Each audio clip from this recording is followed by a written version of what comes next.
Hello everyone, welcome to Scodeen Global. Today we will find difference between Azure and AWS. Both are winners. Azure developed by Microsoft and AWS developed by Amazon. Azure was launched in 2010, AWS was launched in 2006. In Azure, for computation, virtual machines are used. In AWS, for computation, elastic compute cloud is used. Azure uses blocks to store. AWS uses simple storage service to store. Azure is a virtual network. AWS is a virtual private cloud. Azure cloud spans 140 available zones. AWS cloud spans 61 availability zones.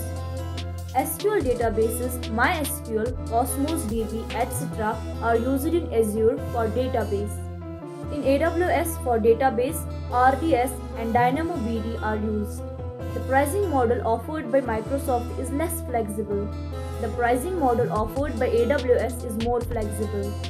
There are 4 levels of certification in Azure. AWS has 6 levels of specialty certifications. Microsoft Azure has a 22% of market share. Amazon Web Services has a 33% of market share. Some famous clients of Azure are Nike, Dell, Starbucks, etc. Some famous clients of AWS are Netflix, Adobe, Spotify, etc. Thank you for watching us. Please like and subscribe for more such videos.